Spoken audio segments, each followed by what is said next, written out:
Something bright reflected from his chest with such intensity that the boy was momentarily blinded. With a movement that was too quick for someone his age, the man covered whatever it was with his cape. When his vision returned to normal, the boy was able to read what the old man had written in the sand. There, in the sand of the plaza of that small city, the boy read the names of his father and his mother and the name of the seminary he had attended. He read the name of the merchant's daughter, which he hadn't even known, and he read things he had never told anyone. "I'm the king of Salem," the old man had said. Why would a king be talking with a shepherd, the boy asked. Awed and embarrassed. For several reasons. But let's say that the most important is that you have succeeded in discovering your personal legend. The boy didn't know what a person's personal legend was. It's what you have always wanted to accomplish. Everyone, when they are young, knows what their personal legend is. At that point in their lives, everything is clear and everything is possible. They are not afraid to dream and to yearn for everything they would like to see happen to them in their lives. But, as time passes, a mysterious force begins to convince them that it will be impossible for them to realize their personal legend. None of what the old man was saying made much sense to the boy. But he wanted to know what the mysterious force was. The merchant's daughter would be impressed when he told her about that. It's a force that appears to be negative but actually shows you how to realize your personal legend.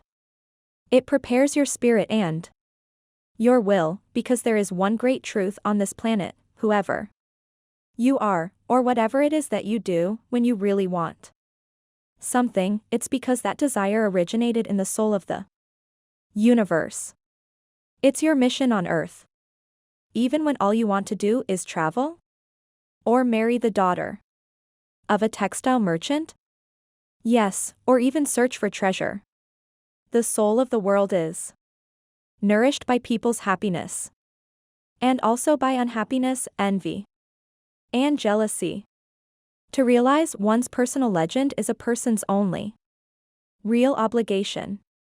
All things are one. And, when you want something, all the universe conspires in helping you to achieve it. They were both silent for a time, observing the plaza and the townspeople. It was the old man who spoke first. "Why do you tend a flock of sheep?" "Because I like to travel." The old man pointed to a baker standing in his shop window at one corner of the plaza. When he was a child, that man wanted to travel, too.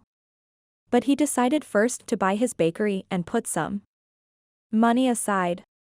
When he's an old man, he's going to spend a month in Africa. He never realized that people are capable, at any time in their lives, of doing what they dream of. He should have decided to become a shepherd, the boy said. Well, he thought about that, the old man said. But bakers are more important people than shepherds. Bakers have homes, while shepherds sleep out in the open. Parents would rather see their children marry bakers than shepherds. The boy felt a pang in his heart, thinking about the merchant's daughter. There was surely a baker in her town. The old man continued, in the long run, what people think about shepherds and bakers becomes more important for them than their own personal legends. The old man leafed through the book and fell to reading a page. He came to. The boy waited, and then interrupted the old man just as he himself had been interrupted. "Why are you telling me all this?" "Because you are trying to realize your personal legend. And you are at the point where you're about to give it all up. And that's when you always appear on the scene?" "Not always in this way, but I always appear in one form or another. Sometimes I appear in the form of a solution, or a good idea. At other times, at a crucial moment, I make it easier for things to happen. There are other things I do, too, but most of the time, People don't realize I've done them. The old man related that, the week before, he had been forced to appear before a miner and had taken the form of a stone. The miner had abandoned everything to go mining for emeralds. For 5 years. He had been working a certain river and had examined hundreds of thousands of stones looking for an emerald. The miner was about to give it all up, right at the point when, if he were to examine just one more stone, just one more, he would find his emerald. Since the miner had sacrificed everything to his personal legend, the old man decided to become involved. He transformed himself into a stone that rolled up to the miner's foot. The miner, with all the anger and frustration of his 5 fruitless years, picked up the stone and threw it aside. But he had thrown it with such force that it broke the stone. It fell upon, and there, embedded in the broken stone, was the most beautiful emerald in the world. People learn, early in their lives, what is their reason for being, said the old man, with a certain bitterness. Maybe that's why they give up on it so early, too. But that's the way it is. The boy reminded the old man that he had said something about hidden treasure. Treasure is uncovered by the force of flowing water, and it is buried by the same currents, said the old man. If you want to learn about your own treasure, you will have to give me 1/10 of your flock. What about 1/10 of my treasure? The old man looked disappointed. If you start out by promising what you don't even have yet, you'll lose your desire to work toward getting it. The boy told him that he had already promised to give 1/10 of his treasure to the gypsy. Gypsies are experts at getting people to do that, sighed the old man. In any case, it's good that you've learned that everything in life has its price. This is what the warriors of the light tried to teach. The old man returned the book to the boy. Tomorrow, at this same time, bring me 1/10 of your flock. And I will tell you how to find the hidden treasure. Good afternoon. And he vanished around the corner of the plaza. The boy began again to read his book, but he was no longer able to concentrate. He was tense and upset, because he knew that the old man was right.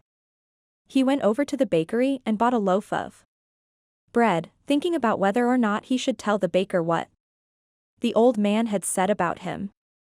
Sometimes it's better to leave things as they are, he thought to himself, and decided to say nothing.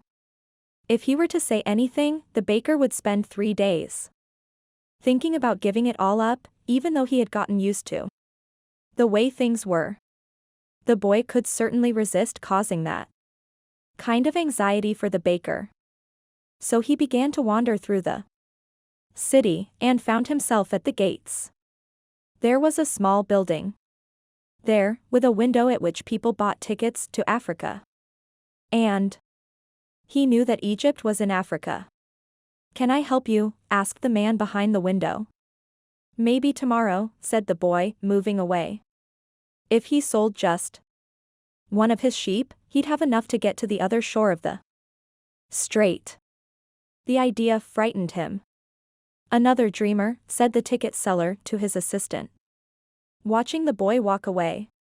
He doesn't have enough money to travel. While standing at the ticket window, the boy had remembered his flock, and decided he should go back to being a shepherd.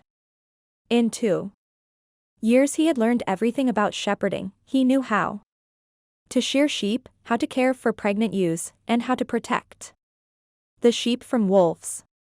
He knew all the fields and pastures of Andalusia. And he knew what was the fair price for every one of his animals. He decided to return to his friend's stable by the longest route possible. As he walked past the city's castle, he interrupted his return, and climbed the stone ramp that led to the top of the wall. From there, he could see Africa in the distance. Someone had once told him that it was from there that the Moors had come to occupy all of Spain.